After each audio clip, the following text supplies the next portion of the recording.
अस्सलाम वालेकुम नाज़रीन, हॉटशी प्रोग्राम में भली कार मैं तव्हांजी मेज़बान सबीन मेमन। नाज़रीन, हॉटशी प्रोग्राम में ॻाल्हि कंदासीं सुप्रीम कोर्ट कराची रजिस्ट्री में chief justice of Pakistan justice Gulzar Ahmed ji सरबराही में जेका बेंच ॿुधणी कई आहे। कराची में गैर कानूनी अॾावतनि ऐं पार्कनि जी ज़मीननि ते कयल कब्ज़नि जे हवाले सां चीफ जस्टिस पारां जेका ॿुधणी थी आहे गुज़िरियल 2-3 ॾींहंनि में तमामु अहम ॿुधणी थी आहे।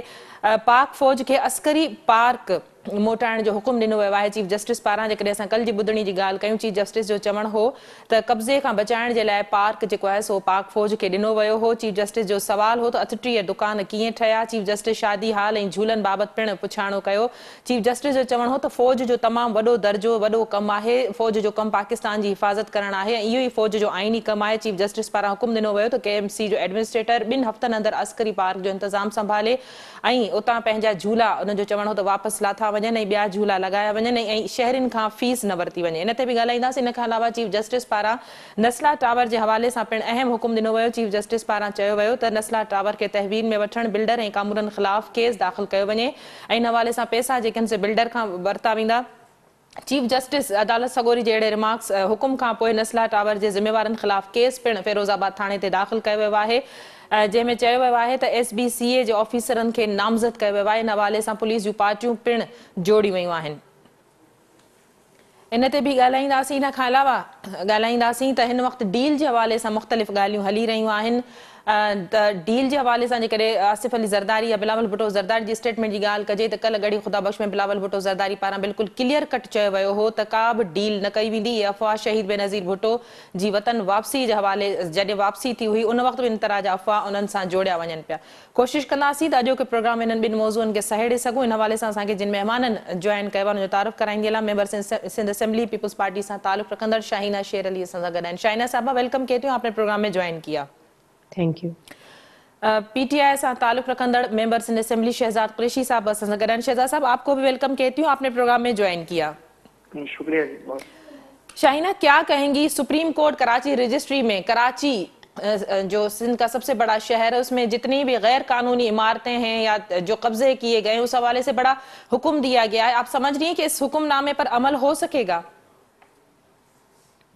देखिए, सुप्रीम कोर्ट का एक हुक्म है तो उस पे काम तो होगा, लेकिन आप देखें सबीन, जो नस्ला टावर का पिछले दिनों जो काम हुआ उसको खाली करवाने का, फिर उसको तोड़ने का, देखें जो लोग हैं हमारे, ठीक है, इतने अरसे से अब वहाँ पे वो आबाद हो चुके हैं।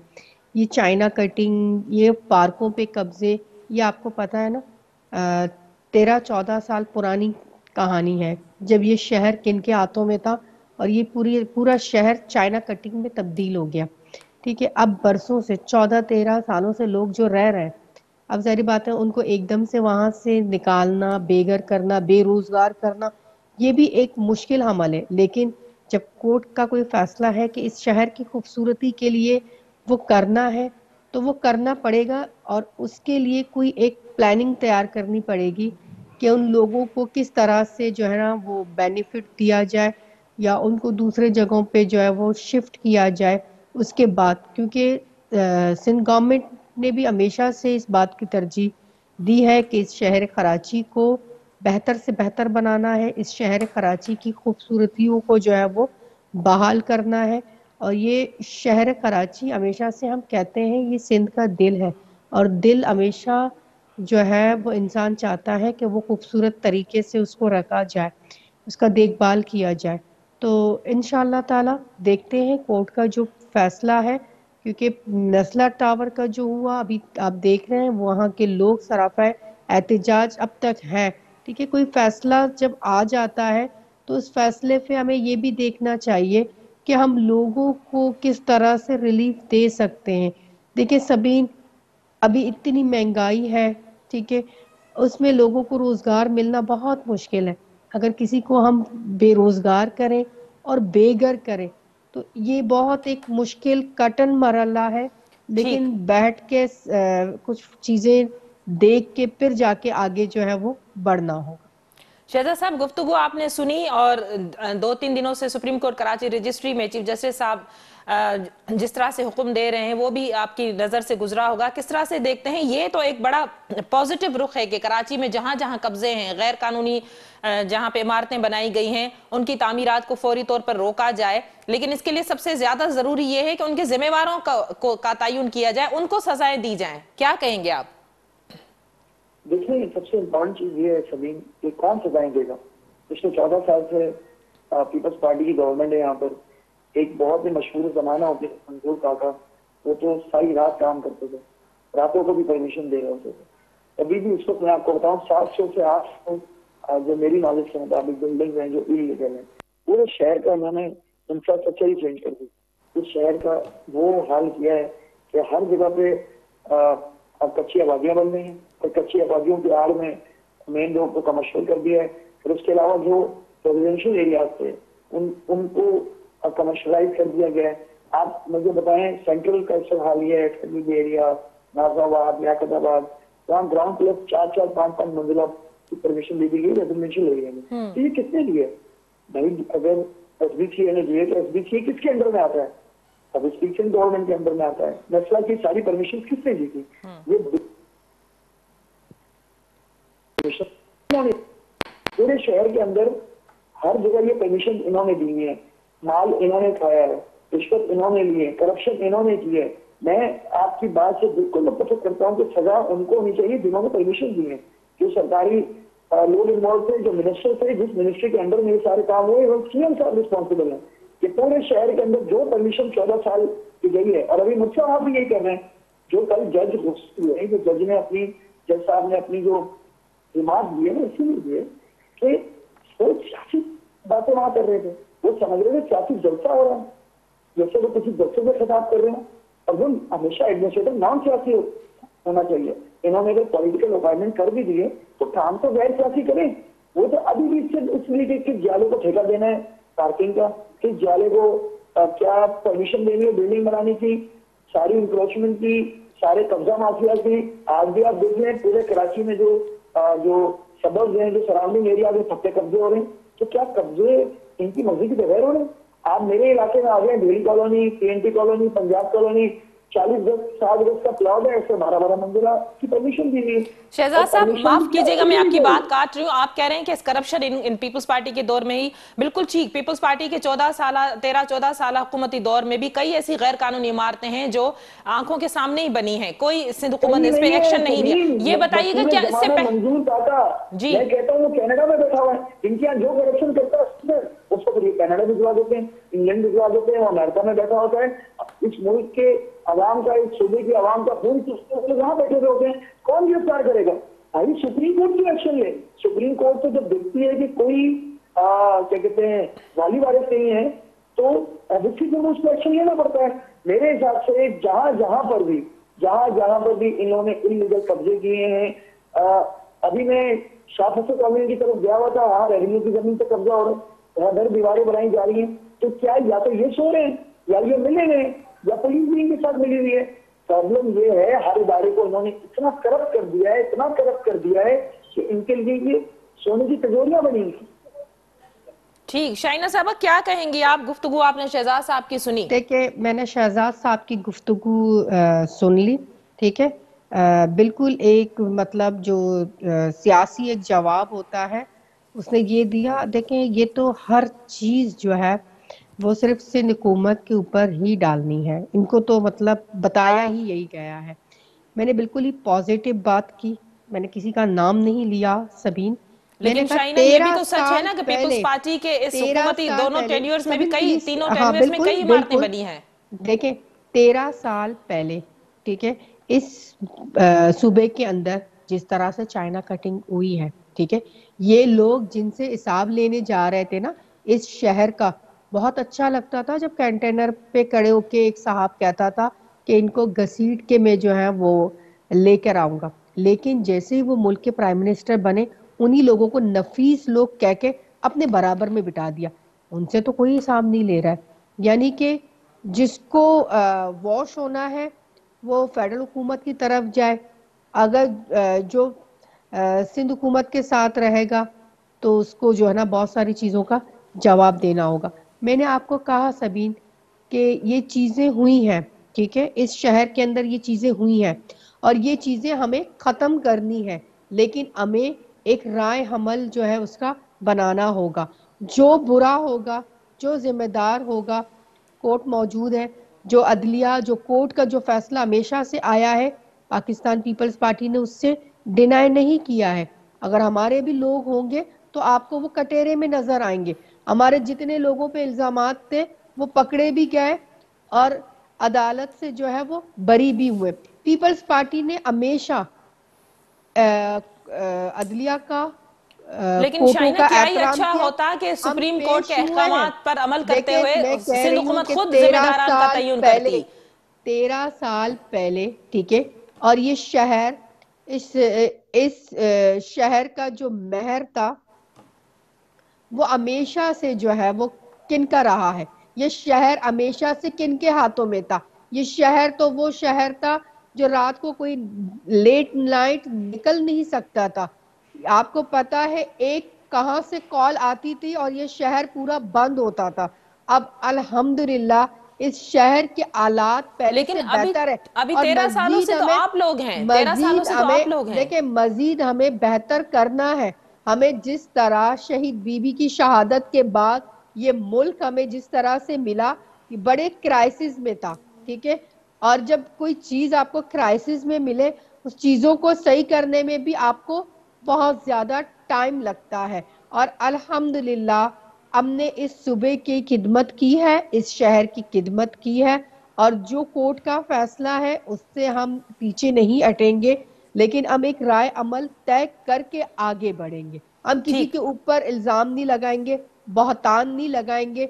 जो एक प्राइम मिनिस्टर पाकिस्तान है, जो मेरा भाई जमात का नुमाइंदा है, तो प्राइम मिनिस्टर पाकिस्तान जो है वो पूरे मुल्क का जो है वो सरमाया है, वो उसको पूरे मुल्क को देखना है, ठीक। सारे सूबों को देखना है। सिर्फ एक जगह जो है वो रुख करना है, एक सूबे को बिल्कुल इग्नोर करना है और अपने लोगों को कहना है मैं कि मैं शाबाशी जब मैं मिलेगी शहजाद साहब का तब मौकिफ ज्यादा ले लूं इस बुराइयां हवाले से। करोगे। शहजाद साहब क्या कहेंगे, नस्ला के जिम्मेदारों के खिलाफ केस भी दाखिल हो चुका है फिरोजाबाद थाने में और उन अफसरान को नामजद किया जाएगा। पुलिस की टीमें जो हैं वो रिकॉर्ड उस रिकॉर्ड को लेकर जो अफसरान उस वक्त तैनात थे उनके खिलाफ, उनके नाम डाल के उनके खिलाफ जो है मुकदमा दर्ज करेगी। तो आप समझते हैं कि अब ये जो सिलसिला चलेगा तो ये बेहतर जो है वो रास्ता होगा? देखिए, मेरा तो बहुत बहुत ही आसान सा वो है। आप अभी भी आपको पता है गैर कानूनी जारी है, अभी भी जगह जगह पे कब्जे जारी है। प्रॉब्लम ये है सजा नहीं होगी इन ऑफिसर्स को। शहजाद साहब आपकी आवाज बिल्कुल नहीं आ रही मुझ तक।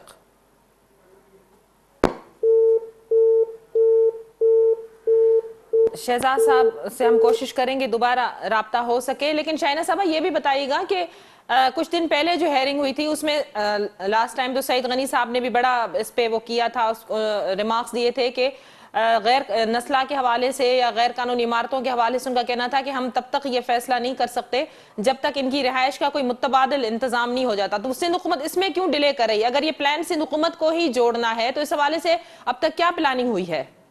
सबीन, मैंने आपको पहले भी कहा, नस्ला टावर वाला इशू जब शुरू हुआ तो उसमें बिल्कुल सिर्फ सईद नस्ला नहीं, गनी जितने साहब, भी ये नालों के तरफ जितनी बिल्कुल, तजावजात हटाई गई हैं, देखिए जितने लोगों लोग, देखिए लोग अब नस्ला जो टावर है वहां पे आपने देखा है, लोगों ने अपनी पूरी जिंदगी की जमा पूंजी वहां पे लगाई हुई है, ठीक है। अब लोग एकदम से जो है वो सड़क पर आ गए। इस चीज पे हमें भी सोचना चाहिए, ठीक है, सुप्रीम कोर्ट को भी सोचना चाहिए कि पहले हम बेनिफिट तैयार करें, उसके बाद जो है ना उस टावर को खत्म मैं करें। बिल्कुल यही लेकिन एग्जैक्टली वो बात पूछना चाह दो रही हूँ कि अब तक सिंध वो हुकूमत ने हुआ क्या नहीं, प्लानिंग की देखे है इस हवाले देखे से? वो हुआ नहीं, ठीक है। जिनको सजाएं देनी थी उनको अभी तक वो लेके नहीं आए। अब सजा और जजा जो है वो अदालतें देंगी, हम तो नहीं दे सकते हैं। लेकिन हमारा यही था कि इन लोगों के लिए कुछ बेहतर सोचा जाए, उसके बाद इस पर काम किया जाए। अब जाहिर बात है नालों के ऊपर तजावुजात हैं और पार्कों के ऊपर कब्जे हैं। ये एक मतलब 16-17 साल पुरानी है कहानी है। अब उसको दुरुस्त करने के लिए हमें टाइम चाहिए, क्योंकि हम चाहते हैं वो जो लोग वहाँ रह रहे हैं वो भी इस शहर के लोग हैं, इस मुल्क के लोग हैं, वो भी मेरा ख्याल है इस पाकिस्तानी पर है। हम इमरजेंसी उनको बुनियादों इस पर कोई तरह प्लान जुड़ना हम चाहिए इस था। तरह शहजाद साहब से से जो है ना जी एकदम से उनको बेघर नहीं कर सकते। ठीक, शहजाद साहब से राब्ता हो चुका है। शहजाद साहब, गुफ्तगू आपने सुनी? मेरी आवाज आ रही है आप तक शहजाद साहब? जी जी आ रही है। शहजाद साहब, मेरा आखिरी सवाल ये था, शाहीना से अभी लाइन ड्रॉप हो गई। मैंने उनसे ये पूछा था कि इमरजेंसी बुनियादों पर आप नहीं समझते कि जितने लोग बेघर हुए, अदालत का भी हुक्म था, तो सिंध हुकूमत के जिम्मे है ये सारा काम कि उनका मुतबादिल उनकी रिहाइश का इंतजाम किया जाए, इस हवाले से कोई प्लान जोड़ा जाए। तो आप समझते हैं कि सिंध हुकूमत इसमें कोई उन्होंने कुछ वर्क किया है, कोई प्लान उन्होंने अदालत के सामने रखा है, या सिंध हुकूमत की संजीदगी इस हवाले से नजर आ रही है आपको? देखिए, सिंध गवर्नमेंट, मैंने आपसे कहा ना, अभी सिर्फ कब्जों में लगी हुई है। एडमिनिस्ट्रेटर साहब भी सुबह शाम इस पे हैं कि कौन सा पार्क, कौन सी ऐसी जगह है। कल भी चीफ जस्टिस साहब ने नोटिस लिया है, तारिक रोड का एक पार्क है, उसके ऊपर क्लब बन गया, उसके ऊपर एक मस्जिद बन गई। अब प्रॉब्लम ये आती है कि ये बोलते हैं हमें पता नहीं चला। तो ऐसा कैसे हो सकता है इनको पता ना चले? ये सुबह शाम बस ये देख रहे हैं कौन सी कीमती जमीन है उसको कमर्शलाइज करें या उस पर इलीगल बिल्डिंग की परमिशन दें। देखिए, जब तक हम अपने गिरबानों में नहीं झांकेंगे, हम ईमानदार नहीं बनेंगे, हम मुनसिफाना फैसले नहीं करेंगे, ये गंद आगे बढ़ता रहेगा। बिल्कुल, जो बेचारे जो इलीगल बिल्डिंग जिनको बेची गई, जिनको प्लॉट्स बेचे गए, उन्होंने लिया, उन लोगों का भी कसूर उन्हें नहीं लेना चाहिए जब तक उनके पास एनओसी ना हो या उनको इस बात की गारंटी ना हो कि ये जमीन लीगल है। लेकिन चले, उनके साथ धोखा हो गया और गवर्नमेंट की अम्ब्रेला के नीचे इनके साथ धोखा हुआ, तो फिर तो उनको कंपनसेट तो करना चाहिए ना। अभी हमने महमूदाबाद नाला बनाया, गुजर नाला बना रहे हैं, औरंगी नाला बना रहे हैं, दोनों अतराफ पे कब्जे थे। चले, ये कब्जे पहले के थे, 40-50 साल से ही होता आ रहा है, लेकिन जितना 14 साल में कब्जे हुए ना लास्ट, इतने कभी नहीं हुए। अभी भी आप चले जाएं सुरागोट से आगे जाके झुग्गियां रातों रात बन जाती हैं और वो फैमिलीज लाके बिठाई जाती हैं, फिर आहिस्ता आहिस्ता वहां पर पक्की तामीरा शुरू हो जाती है। देखिए, इस शहर के साथ, ये शहर हमें कमा के देता है, ये सिंध का सबसे बड़ा शहर है, पाकिस्तान का सबसे बड़ा शहर है, ये रेवेन्यू वाइज भी सबसे ज्यादा कमा के देता है। तो हम इसके साथ क्यों ज्यादती कर रहे हैं? मैं ये कहता हूँ कि पिछली हुकूमतों में भी, चाहे वो कोई भी जमात थी, एमक्यूएम थी, पीपल्स पार्टी थी, या कोई भी पिछली जो भी जमातें थी, वो सब इस चीज की रिस्पॉन्सिबल है। उस जमाने में जो भी सरकारी ऑफिसर्स थे, मिनिस्टर्स थे, जब तक इनको सजा नहीं दी जाएगी, जजा सजा का निजाम नहीं होगा, उस वक्त तक कराची बेहतर नहीं हो सकती। ठीक, बहुत शुक्रिया आप दोनों मोअज़्ज़ज़ मेहमानों का, आपने आज के प्रोग्राम में ज्वाइन किया। नाज़रीन, PTI सां ताल्लुक़ रखंदड़ मेंबर सिंध असेंबली शहजाद कुरैशी, पीपल्स पार्टी सां ताल्लुक़ रखंदड़ मेंबर सिंध असेंबली शाहीना शेर अली सां गॾु हुयूं। सुप्रीम कोर्ट कराची रजिस्ट्री जे हवाले सां जेके हुकुम आया आहिनि उन हवाले सां उन्हनि सां ॻाल्हि ॿोल थी। ॿिन्ही पार्टियुनि जो हिक ॿिए ते कब्ज़नि जे हवाले सां साॻियो इल्ज़ाम हो, पर ज़रूरत इन ॻाल्हि जी आहे त कब्ज़नि जो सिलसिलो अॼु ताईं जारी आहे, इन खे रोकण जी ज़रूरत आहे। ऐं उहे माण्हू जेके इलीगल इमारतूं ठाहे वेठा हुआ या जिन इन तरह जी NOC ॾिनी, जिन कमीशन खाधो, जिन जो इंट्रस्ट हो, या जेके लाॻापियल इदारनि सां ताल्लुक़ रखनि था, उन्हनि खे वाइखो करे उन्हनि खे सज़ा ॾियण जी ज़रूरत आहे। बहरहाल, अदालती हुकुम खां पोइ इहा ज़िम्मेवारी सिंध हुकूमत जी आहे त उहा बेघर थियल माण्हुनि जे मुतबादिल जे लाइ अहिड़ो को जामे प्लान जोड़े त जीअं इन्हनि माण्हुनि खे रिलीफ मिली सघे। प्रोग्राम जे सिलसिले खे जारी रखंदासीं। वक़्तु थियो आहे मुख़्तसिर वक़फ़े जो, वठूं था वक़फ़ो।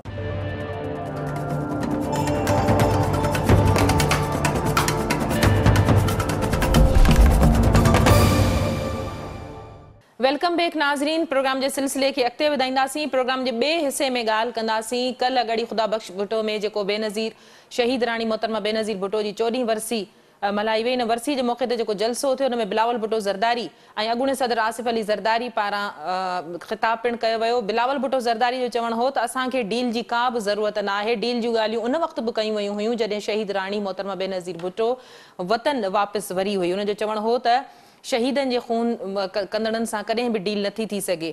बिलावल भुट्टो ज़रदारी जो चवणु हो त डील जूं ॻाल्हियूं असां बि ॿुधूं था, मोहतरमा ते बि इल्ज़ाम लॻो हो, असां डील जे हवाले सां हर ख़बर खे रद्द कयूं था। हुननि जो इहो बि चवणु हो त 5 जनवरी ते लाहौर खां हुकूमत जे ख़ात्मे जी शुरूआति थींदी। इन ई हवाले सां ॻाल्हाइण जे लाइ त असांखे सीनियर सियासी तर्जनिगार जामी चांडियो साहब जॉइन कयो आहे। जामी साहब भलीकार, तव्हां असांखे प्रोग्राम में जॉइन कयो। महिरबानी सभी। जामी साहब, कीअं था ॾिसो मुल्क जी हिन वक़्तु सियासी सूरत हाल, तब्दीली, डील, नवाज़ शरीफ़ जो एक्टिव थियण या उन जी वापसी जूं ॻाल्हियूं, वरी कल्ह जेकॾहिं ॻाल्हि कजे बिलावल भुट्टो ज़रदारी पारां बिल्कुलु क्लियर कट इहा ॻाल्हि कई वई त कंहिं बि क़िस्म जी डील नथी करे सघिजे या डील के हवाले से शहीद रानी मोहतरमा बेनज़ीर भुट्टो ते पिण ये इल्ज़ाम लगंदा रहा। बिलावल भुट्टो ज़रदारी जो इहो भी चवण हो त 5 जनवरी खां हुकूमत के खात्मे की शुरुआत थींदी। छा चवंदो?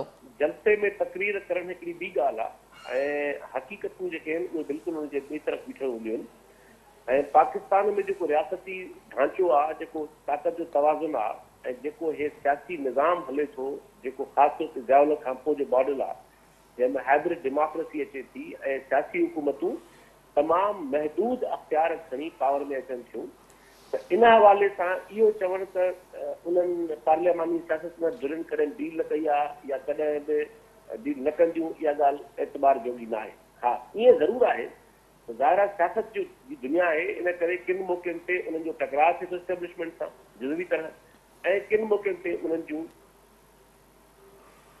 इन करे इन क़िस्म जो जी दवा कर मुस्लिम लीग नून करे या पाकिस्तान पीपल्स पार्टी करे या ॻाल्हि दुरुस्त न आहे त पोइ हिननि करे डील न कई आहे या अॻिते न कंदा। पाकिस्तान जे हिन मौजूदा निज़ाम में का बि पार्टी पावर में बिगो अटो रही सघे ई नथी जेसि ताईं हुननि जे टर्म्स ते हुननि सां डील नथी करे। पोइ हाणे ज़ाहिर आहे त डील जो मतिलबु रुॻो सभु कुझु ॾियणु न हूंदो आहे, वठण बि हूंदो आहे, त इन करे इहो चवणु त को हिननि कॾहिं बि डील न कई आहे, हाणे बि न कंदा, इहो पाकिस्तान जी सियासी तारीख़ में ऐं ज़ियाउलत जे खां पोइ जे दौर वारी तारीख़ में इहा ॻाल्हि ग़लति साबित करे। इहा तकरीरूं आहिनि जलसनि जूं।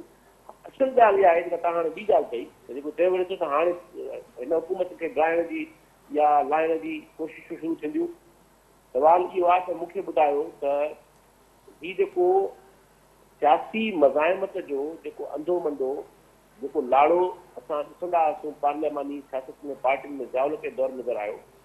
तव्हां मूंखे ॿुधायो त ज़ियाउल जे दौर खां पोइ हिननि पार्टियुनि कॾहिं मज़ाहिमत कई आहे? मुशरफ जो पूरो 9 साला दौर आहे, उन में कहिड़ी मज़ाहिमत कई ARD जेका सभिनी जमातुनि जो इतिहाद हो, ऐं उन खां पोइ बि हीअ 3 साल जेके गुज़रिया आहिनि इन में ज़ाहिर एहतजाज थिया आहिनि, जलसा थिया आहिनि, पर जीअं बिल्कुलु पेर ॿधी हिकिड़ी पूरे अज़म सां ऐं पूरे पंहिंजे इरादे सां हिकिड़ी चैलेंज कबो आहे पूरे ऑर्डर खे, उहो किथे कयो आहे। इन करे सॼो ज़ोर अॼु बि इमरान ख़ान जे मथां आहे। इमरान ख़ान ग़लति आहे, उहो त ग़लति आहे, पर इमरान ख़ान खे जेके हलाए रहिया आहिनि, इमरान ख़ान जे पोयां जेके वेठल आहिनि, इन करे सॼो जेको सियासी सेटअप आहे असुल ॻाल्हि उन जी आहे। उन में ज़ाहिर आहे वक़्ती तरह PMLN जो हिकिड़ो ग्रुप तमामु ज़रूरत जो मुज़ाहिरो करे थो त ॿियो वरी गरफिल छॾे थो। पीपल्स पार्टी वटि बि साॻियो मॉडल आहे। बिलावल साहिबु तमामु ज़रूरतमंद ॻाल्हियूं कंदो त ज़रदारी साहिबु वरी बिल्कुलु ॿी तरह पंहिंजी कंदो सियासी अंदाज़। त मफ़ाहिमत खे हे भला हे जेके तव्हां 2008 खां वठी तव्हां ॾिसो, जेकॾहिं पीपल्स पार्टी या दावा थी करे त उन मफ़ाहिमत न कई आहे त पोइ इन ते माण्हू खिली सघे थो। त तव्हां हे जेको 2008 खां वठी केॾा साल तव्हां पोइ छा न कई आहे मफ़ाहिमत, त हे त दौर ई ज़रदारी साहिब जो त पूरो पैराडाइम ई इहो आहे त बाबा सॼो कुझु कबो मफ़ाहिमत सां। मज़ाहिमत हिन वटि आहे कोन। हाणे बुनियादी सुवालनि ते बुनियादी अवामी मज़ाहिमत जो रस्तो छॾे थी पाइनि। इन करे ज़ाहिर आहे हिननि वटि हाणे मॉडल आहे ई मफ़ाहिमत। हा, बाक़ी ईअं ज़रूरु आहे जॾहिं हिननि जे मफ़ाद न ईंदी, हिन खे थोरो कयो वेंदो त यकीननि हे बि अखियूं ॾेखारींदा। उहे अखियूं पीपल्स पार्टी बि ॾेखारे थी वक़्ती तरह ऐं PMLN बि ॾेखारे थी, पर जेका हिकिड़ी सही माना में अवामी मज़ाहिमत थींदी आहे, अवाम जे सुवालनि ते थींदी आहे, हक़ीक़ी जमहूरियत उहा किथे आहे? इन करे मूंखे नथो लॻे त को 5 तारीख़ खां वॾो को आसमान किरी पवंदो जो हे वञी हुकूमत खे लाहींदा। चलो जामी साहब, जेकन इन ई ॻाल्हि खे अॻियां कजे, सेकेंड कजे त मज़ाहिमत वाकई सियासी मज़ाहिमत उन ज़िया जे दौर खां पोइ असांखे नज़र नथी अचे। मुशरफ जे 9 सालनि जो तव्हां ज़िक्र कयो त उन में एॾी का मज़बूत सियासी मज़ाहिमत असांखे नज़र न आई। इवन हे 3 साल गुज़री विया, छलनि ॻाल्हियुनि खां सवाइ कुझु बि नज़र न आयो। त 5 जनवरी जो जेको ज़रदारी साहिब जो कुझु ॾींहं जे अॻु में जी जेकर स्टेटमेंट्स ॾिसे त हू असांखे चवनि था मुल्क हलाइण जो को फार्मूलो ॿुधायो, असां चऊं था त भई तव्हां हिननि खे पहिरीं घर मोकिलियो, असां मुल्क हलाए सघूं था, असां मुल्क हलाइण जे लाइ तयारु आहियूं। या वरी ओचितो ई हिकु ॾींहुं अॻु में वॾे वज़ीर जी स्टेटमेंट अचे थी त 27 डिसंबर ते आसिफ अली ज़रदारी जी तबियत ठीकु कोन्हे, हो ख़िताब वरसी वारे जलसे में शिरकत न कंदो। ओचितो ज़रदारी साहिब इस्लामाबाद खां जलसे में पहुची वञे थो, ओपनली इहे सॼियूं ॻाल्हियूं कनि, त तव्हां सम्झो था त किथे न किथे कुझु मामला सेटलमेंट का हले पई? ॾिसो, मुंहिंजी का मालूमात ज़ाहिर न आहे, मां हालतुनि जो तजियो ई करे सघां। तजियो बिल्कुलु। ज़रदारी साहिब जो जेको तव्हां नालो खयो आहे त आसिफ अली ज़रदारी साहिब जी कहिड़ी ॻाल्हि एतबार जोगी आहे? हेसि ताईं हू कहिड़ी ॻाल्हि ते बीठो आहे पंहिंजी ॻाल्हि ते? आसिफ अली ज़रदारी साहिब जो त जेको पूरो अंदाज़ सियासत आहे उहो इहो ई आहे त हू 2 क़दम अॻियां खणंदो त 10 पोयां वेंदो। इन करे तव्हां मूंखे ॿुधायो जॾहिं खां हुन वाॻू संभालियो आहिनि त हुन कहिड़े वक़्तु ज़माने मज़ाहिमत जी ॻाल्हियूं 2 ॻाल्हियूं करे 4 क़दम पहुचे वठंदो ऐं कार्ड खेॾण वारी सियासत आहे, मफ़ाहिमत जो पूरो मॉडल आहे। ऐं मूंखे त लॻे थो त हाणे जेको तव्हांखे जेको 2023 खां पोइ सेटअप आहे जंहिं क़िस्म जूं ॻाल्हियूं हलनि पियूं त इन करे आसिफ अली ज़रदारी साहिब जे सियासत जे अंदाज़ खां का बि शइ बैद न आहे। हू का बि डील करे सघे थो, हू को बि जुगाड़ करे सघे थो, हू का बि मफ़ाहिमत करे सघे थो, कुझु अॻुओ में करे सघे थो। हेसि त अच्छा कहिड़ो ऐलान बि करे सघे थो, उन ऐलान ते सुभाणे पाण बीहंदो, हेसि ताईं बीठो आहे कॾहिं ॻाल्हि। ज़रदारी साहिब जो त अंदाज़ इहो आहे। बाक़ी लॻे इहो थो त पीपल्स पार्टी हिकिड़ो स्ट्रेटेजिकली पंहिंजो हिकिड़ो मामिलो तइ करे वरितो आहे त जेका रेडिकल ॻाल्हि कराइणी आहे उहा बिलावल सां कराइबी ऐं जेका मफ़ाहिमती ॻाल्हि ऐं जेको फार्मूला या जुगाड़ कराइणा आहिनि उहे कराइबा ज़रदारी साहिब खां जो मार। सवाल इहो आहे त हीउ जेको मुल्क जो हाल आहे, जेका मुल्क में हालतूं आहिनि, इन में जेको अवाम जी जेका सूरत हाल आहे, जेको अवाम अज़ाब थो भोगे, जेको हीउ सॼो नाटक आहे जमहूरियत जो, इन में जेके जंहिं क़िस्म जी सियासत ऐं मज़ाहिमत थियणु खपे उहा पीपल्स पार्टी रस्तो छॾे चुकी आहे ऐं उहो बि छॾे चुका आहिनि ॿिया पार्टियूं वारा। त इन करे न खंजर उठेगा न तलवार इनसे ये बाज़ू मेरे आज़माए हुए हैं, माण्हू आज़माए वेठा आहिनि। इन करे ई माण्हुनि खे हाणे उमेद बि न आहे त को हे उथी वॾी कराइण वणंदा ऐं वॾा के आसमान दारींदा। बाक़ी पावर पॉलिटिक्स आहे, उन में कॾहिं ज़ाहिर आहे इस्टेब्लिशमेंट जी मुखालफ़त कंदा, कॾहिं उन सां ॿुधी का डील कंदा। ऐं इमरान ख़ान हिकिड़ो मोहरो आहे, उनजी का सियासी हैसियत ई कान्हे। इमरान ख़ान त हिकिड़ो नाकाम माण्हू आहे, जर्मन ॿोली जो हिकिड़ो पहाको आहे त नाकामी लावारिस थींदी आहे। त हाणे ज़ाहिर आहे उहो हिकिड़ो नाकाम माण्हू आहे, उनजो धणी केरु थींदो आहे? त लॻे थो त उनजो धणी इवन हू बि कोन थींदा जेके जंहिं आंदो हिनखे। इन करे इमरान ख़ान खे जेका बि जुठ करणी हुजे उहा त हाणे सवली आहे जो नाकाम माण्हू आहे हिकिड़ो ऐं उन्हाणे बि थो। असुल ॻाल्हि इहा आहे त बाबा ही जेको तव्हां जमहूरियत जे नाले में नाटक पिया हलायो, जेको तव्हां सॼो जेको जमहूरियत खे हिकिड़े नाटक में तब्दील करे छॾियो आहे, छा ही जमहूरियत जो मॉडल आहे? न आइन खे मञिबो, न अरड़ी तरमीम खे मञिबो, न सूबनि जी ख़ुदमुख़्तारी खे मञिबो, न को पाकिस्तान खे ख़ुदमुख़्तार रियासत तौरु हलाइबो। सॼो कुझु तव्हांजो जेको पॉलिटिकल मैन्युअल आहे मुआशी एजेंडा में उहो तइ थो करे, वर्ल्ड बैंक थी करे, IMF थी करे, तव्हां छा ख़ुदमुख़्तार मुल्क आहियो? हाणे सवाल इहो आहे त मां सवेल ॻाल्हि चवां पियो त हिन मुल्क जा, रियासत जा, अवाम जा बुनियादी सुवाल कहिड़ा आहिनि? उन्हनि सवालनि ते इहे पार्टियूं कॾहिं नथियूं बीह सघनि जेके पावर पॉलिटिक्स में आहिनि। इन करे इहे जुगाड़ सुगाड़ ई करे सघनि थियूं त कंहिं तरीक़े सां पंहिंजे पावर खे इंश्योर कनि, उनखे दवाम ॾियनि, पंहिंजे लाइ स्पेस ठाहिनि। बाक़ी आसिफ अली ज़रदारी साहिब जे कहिड़े ऐलान ते हेसि ताईं असां एतबार कयो आहे या माण्हुनि एतबार कया जो हाणे एतबार कबो? जामी साहब, आख़िरी सवाल तव्हां खां नून लीग जे हवाले सां, नून लीग जो केतिरो स्टेक ॾिसो था हिन वक़्तु सियासत में? ॾिसो, मां हींअर ताज़ो पंजाब खां मोटियो आहियां, पंजाब मां तक़रीबन मुनो हींअर ताज़ो विज़िट करे आयो जी। यकीनन इहो आहे त PMLN पंजाब में मक़बूल आहे, PTI मुकमल फेल्ड आहे। माण्हू PMLN खे अॼु बि तुंहिंजो सियासी बेस आहे मञणो पवंदो। ऐं नवाज़ शरीफ़ खे उन्हनि मिली ते न ॾिनो आहे त ज़ाहिर आहे त हू हिन वक़्तु हुन वटि ॿी का वाट ई न आहे सवाइ जे जेका ॿोली ॻाल्हाए थो उहा ॿोली ॻाल्हाए, छाकाणि त हुनखे हुननि बंदि गिटी बंदि करे छॾियो आहे। पर ईअं ज़रूरु आहे त PMLN जे अंदरि शहबाज़ शरीफ़ ऐं ॿिया केतिरा माण्हू जेके वरी साॻियो ज़रदारी साहिब वारो जेको मफ़ाहिमती मॉडल आहे उहो रखियो वेठा आहिनि ज़हन में।